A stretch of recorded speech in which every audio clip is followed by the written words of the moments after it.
It was Christmas time. My wife and I were staying at her childhood home where her mother now lived all alone. Well, not if you include the cats. The house was on a quiet cul-de-sac in the suburbs. If you're picturing freshly mowed lawns, American flags, and empty sidewalks, you're picturing it right. It's a single-story home with an attached garage out front. The garage has two doorways, apart from the electric garage door, of course. One leads to the garden and backyard. This had an old doggy door from their days with dear old Max that they covered with a piece of nailed-in wood. That had always made me slightly uncomfortable, but I figured it had been that way for years, so what's the worst that could happen? The second door leads to the kitchen. Hollow core. It could stop a mouse, but not much else. Definitely not something that wanted in, or someone. We were asleep in my wife's childhood bedroom at the front of the house. 3 a.m. I was in that deep, dark recess of sleep. You know, you're in the diving bell, submerged hundreds of meters below the surface in black water, protected from the real world by miles of nothingness. Then I heard it, the scream. "What are you doing?" It was my mother-in-law's voice echoing down the hallway. To me, lost in a sea of sleep, it sounded like a jet engine roaring past my eardrum. I bolted up. What happened next happened in a matter of seconds. But about that scream, even though I was dead asleep, I heard enough of it to sense the urgency behind it. This wasn't an "oh, you scared me" type of scream. This was different, and I knew it. Not consciously, but my lizard brain, that piece we retained from our primitive ancestors, knew something was wrong. I watch and read a fair amount of true crime, and this scream awakened that horrible fear. The one that says, "This can't really be happening to me, can it?" Honestly, in that second of the night, it sounded like someone was about to be murdered. You ever wonder if you're a fight or flight type of individual? I always have, and I came to know something about myself after this night. I'm a fighter. I leaped out of bed, growled, yes, growled, in the manliest voice I could muster, "I'm gonna kill you, motherfucker," and took off running. I tore open the bedroom door and ran into the hallway. There, at the end, I saw my mother-in-law, nightgown on, look of utter shock on her face, standing still. We made eye contact as I continued toward her. Then she turned her head, looked directly into the kitchen. I hurried past her and rounded the corner into the kitchen. The hollow core door was obliterated, shards everywhere. I looked through the open frame and saw the electric garage door was open. I pushed ahead. As I ran into the garage, I heard it. The sound of someone hopping into a running car just out of view. Just as I made it onto the driveway, I saw a car peeling out from the sidewalk adjacent to the house. But the adrenaline was still pumping. And who am I to say no to adrenaline? So like an idiot, I ran barefoot after the car. I gave it a good go. But I'm no Michael Johnson, and even he couldn't catch a speeding car. It soon vanished down the street, and I was left all alone. The police showed up within 3 minutes, which, I have to say, made me feel a lot more at ease with my mother-in-law living there. They took our statements. My mother-in-law said she heard a noise, the hollow core door being kicked in, and walked into the kitchen, where she encountered the burglar, a small framed woman. The police theorized she was working as part of a team. Her job was to squeeze through the doggy door, kick in the hollow core door, and open the electric garage door for her accomplice. According to the police, the burglars most likely thought nobody was home. Fortunately, my mother-in-law must have caught her off guard and scared her, in addition to my manly growl, of course. But it feels good to know that everyone was safe, and to learn that I guess I've got a little fight in me. And for the record, we bought the heaviest goddamn wooden door you've ever seen to replace that hollow core. I'd like to see a mouse try and get through that.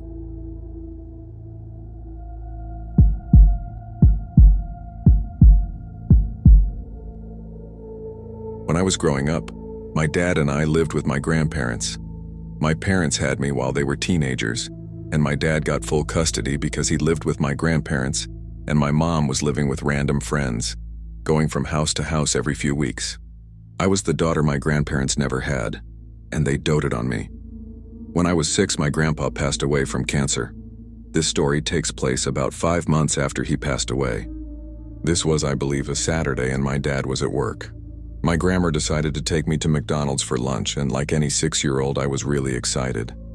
So we went to the McDonald's that was about 1.5 miles from our house, ordered our lunch, and sat down at a table to eat. At the time, we were the only ones eating inside. About 10 minutes after we sat down, A scraggly-looking man walked in, ordered a meal, and sat down at the table diagonally in front of us to the left. The area we lived in was middle and upper middle class, so this guy looked pretty out of place. Grammer had her back to him, but I could see him perfectly. This man was at least in his mid-50s, with really wiry, scraggly, dirty white hair and a beard. He had on blue shorts and a white t-shirt, also kind of dirty, and sandals. It's amazing. This happened 21 years ago, and I can remember it like it was yesterday.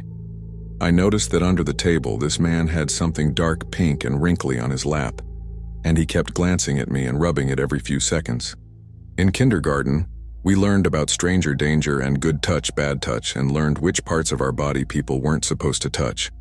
It clicked in my 6-year-old head that this man was not supposed to have that out like that, nor be doing what he was doing. I got really queasy and nervous. I didn't want to tell my grandma right then and there because I thought the man would hurt us. If my dad had been there, I would have said something because my dad was my hero and could take on anybody. Instead, I put my Happy Meal box in front of my face so my view of this guy would be blocked. I had about half of my food left but had lost my appetite. Grandma asked me if I was full, and I just nodded yes. I was, and still am, very petite, so not finishing a full meal was nothing new for me. She asked me if I wanted to go play in the play area before we left, but I just shook my head and quietly said, "I want to go home." Grandma cleared our table, and we left. When we got home, I was still really nervous, and I felt like I was going to throw up. Grandma asked me, "What's the matter, Munchkin?" her pet name for me, and I started crying and told her about the man at McDonald's and what I saw. My grandma didn't panic, freak out, or get hysterical. She just hugged me and said, "It's all right. Go on to your room and play, and I'll take care of it." She wiped my tears, gave me a blueberry Kool-Aid burst, and told our dog, Patches, to go to my room with me, which she did. After I was out of earshot, Grandma called the McDonald's and told them about the guy. He was still there. The manager told Grandma he'd take care of it and call her back. An hour later, the manager called back and told Grandma they had called the police, who showed up in record time and arrested the guy. When the police told the man to stand up, his franken beans were still hanging out of his shorts. The manager also told Grandma that she could bring me back for a month's worth of coupons for free Happy Meals.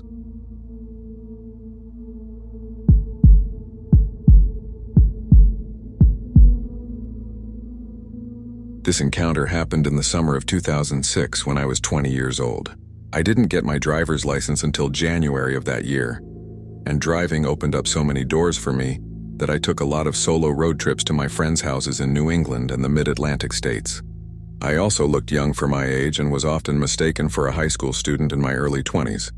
I was driving alone on I-78 on a random July day on my way to visit my friend in southern Pennsylvania for a long weekend.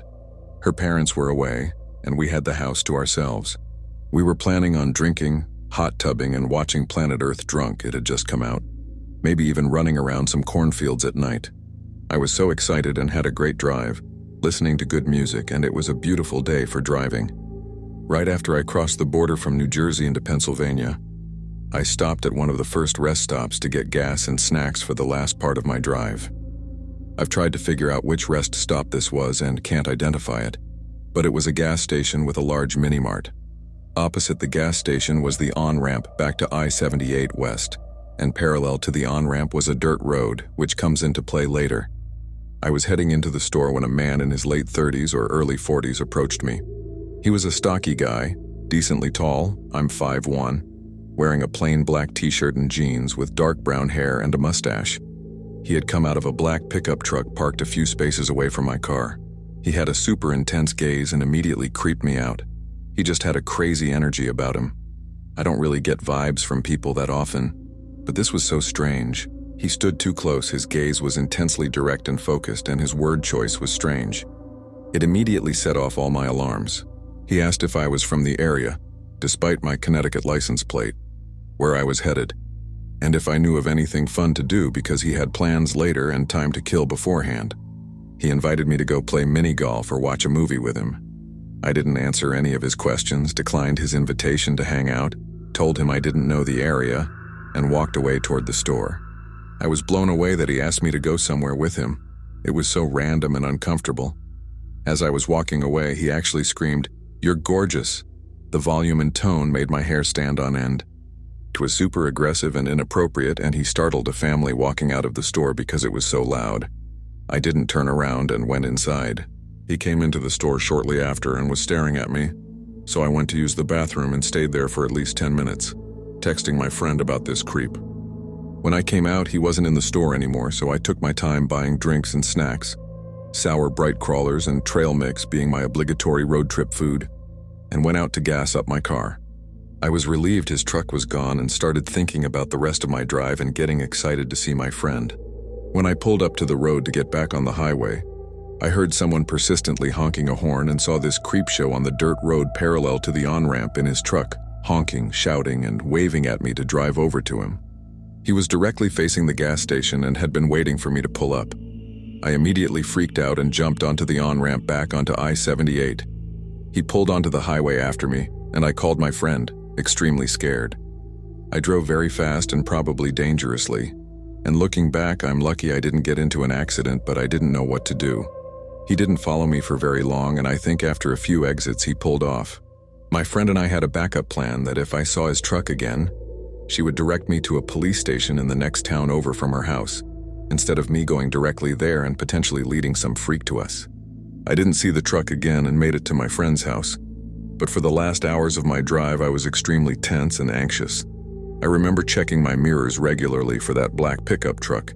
It all ended well. I got to my friend's house safely and we had a nice weekend. The encounter was definitely creepy, but over the years I didn't think much about it.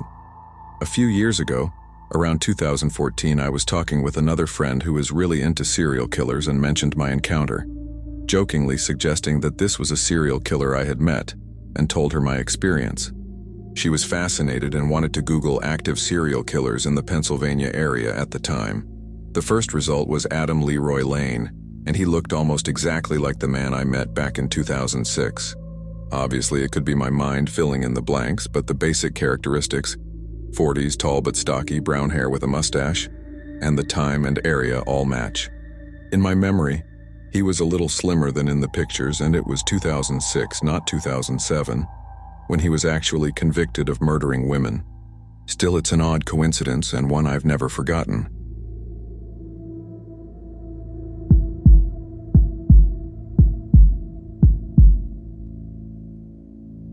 I had one of those moments recently where a lot of things came together in my brain to make sense of an event that my child mind couldn't properly comprehend at the time.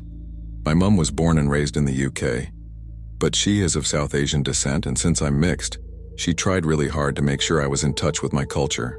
This meant that as a child, we made a lot of frequent visits back home. It feels like every summer I can remember was spent there, and then it suddenly just stopped after this incident. My mom's family back home live in an extremely rural part of the country. There's a lot of poverty surrounding our family home, so we rarely left our relatively nice part of the village. I was never allowed out to explore, and coming from the concrete jungle that is London, I was always so curious. I'm going to explain what happened on this one particular day the way I remember experiencing it, and then I'll explain what I failed to realize at the time. I was 8 at the time. One of my uncles from a neighboring village would often visit with his children, and when they did, my mom would let me go with them to a small hut-like shop that sold sweets and snacks about 15 minutes away from the family home. My cousins were 11 and 19, both male, and it was broad daylight. To get to the shop, we walked along a small DIY road, and on both sides was what I would call the jungle. It was basically just lots of trees and bushes as far as you could see. You couldn't really see anything beyond the trees, just a lot of greenery. I'm mixed with East Asian, and I definitely get my looks from my dad's side, so being an obvious foreigner in a rural part of back home meant that I was pretty used to strangers staring and asking me questions.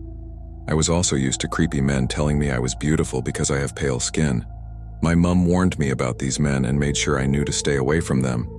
So the road to the hut was paved with creepy people making creepy comments and my cousins basically telling them to leave me alone, in less pleasant terms.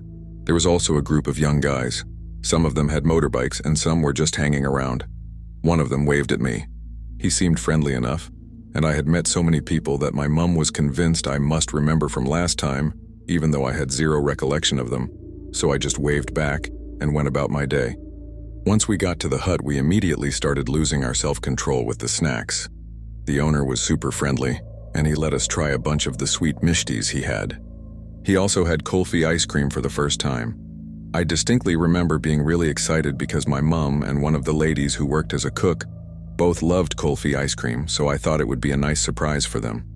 I asked for 3 and the nice guy gave me 4. My hands were full, they were quickly melting, and he told me to run, go home quickly. I told my cousins I would get a running start, and that once they finished, they could catch up to me. I would still be in their line of sight, plus it was daylight and it was a busy road. I started running back. There were a few older aunties standing at the top of the road, and something about their presence gave me a sense of security. I felt a lot safer knowing they were there. And paired with the fact that my cousins could see me clearly, I felt comfortable enough to walk back leisurely, minding my business and eating my ice cream. I passed the group of guys, and the one who had waved at me came over. He said I was X's niece, right? X being my uncle. And he jokingly took one of my ice creams and said, "She got an ice cream for Mama." Mama means uncle in our language. I just assumed he was a friend of my uncle's. He asked me when I arrived and how I was finding the country. He was so friendly, and he didn't look like the stereotypical creep. When I said I was going home, he asked why I didn't let Uncle take me and said I could ride on his motorbike. I think that's when something clicked in my mind that he maybe wasn't the friendly uncle I thought he was. That's also when I realized I was pretty much circled in and surrounded by the group. It was also when I realized I couldn't see my cousins, or the group of older ladies, which meant they probably couldn't see me either. I wish I could explain in words how helpless and afraid I was. I had all the threats in the world explained to me by my mom, in a country where I knew I was vulnerable and had to be cautious. And I still managed to find myself in a dangerous situation. Luckily, my cousins came running and shouting, probably because I was their responsibility, and the guys ran off into the jungle. This creeped me out because there was nothing in the jungle. It was just trees as far as I could see, and I knew it would be nearly impossible to find them in all of that. We caused quite a scene, and the villagers reacted as if they were already on edge. When we told my family what happened, I was basically on house arrest, and my mom refused to let me out of her sight. I was pretty shaken up about the whole situation, and honestly, I was kind of grateful for that. I put it down to paranoia, but at the time I would get overwhelming feelings of being watched. Our village is quite small, and everyone knows everyone sort of place. My uncle is also a big community figure and very well known among the villagers, which is probably how the men put 2 and 2 together that I was his niece. Having foreign family over is usually a pretty big deal, and having a mixed-race niece was an even bigger deal. I'm sure word got around. He realized there was a group of men on motorbikes who would frequently go past our house. They stayed a decent distance away, but they weren't anyone we would have known. It's creepy to think about now, the lengths they were going to. A couple of days before we were due to fly back, I had my second, last, and worst encounter with this particular friendly uncle. It was night, and like every other night, we were playing board games or card games in the front room. Because it was so hot, I went to my bedroom and played on my Nintendo DS. Out of the corner of my eye, I saw someone at the window, staring directly at me. It was him. The worst part was the creepy, sick, twisted smile he had on his face. He put a finger to his lips, but I did the literal opposite and started screaming hysterically. I had been on edge since the ice cream incident, so what might seem like an overreaction was just my natural response. I can't really tell you what happened next because no one has ever told me. My very large uncle and his also very large friends are not known to be the friendliest of people, but I was told he was dealt with and that he would never bother me again. We recently received a wedding film from one of my cousin's weddings, and part of the film showed her leaving to get to the venue. I noticed that the jungle was no longer there. It had basically been cut down. For the first time, I could see beyond the greenery. That's when my mom explained that my uncle had it cut down not long after that visit because of the head cutters. It sounds even more sinister in my language. My entire life, I've wondered what would have happened to me if I had gotten on that motorbike. But now I know with reasonable certainty what his intentions were. During that time, a gang had been kidnapping beggar children. It took a while for the village to realize because it's not unusual for beggar children to go missing. When we were there, people were vaguely aware it was becoming a trend. A couple of months later, a head was found. It became known in our village, but people tried to keep it quiet to avoid getting a bad name. The problem went away once a lot of the greenery was cut down, leaving nowhere to hide. But it was also when they realized the magnitude of what had happened. The strange thing is that I've known about the headcutters for a while. I knew it was something that had occurred in our village, but for some reason, until recently, I never put two and two together. Now that I have, I think often about what nearly happened to me, but more importantly, about what happened to a handful of children in our little village. I think about the fact that beyond our relatively small circle, no one thinks about them. No one is haunted by their deaths.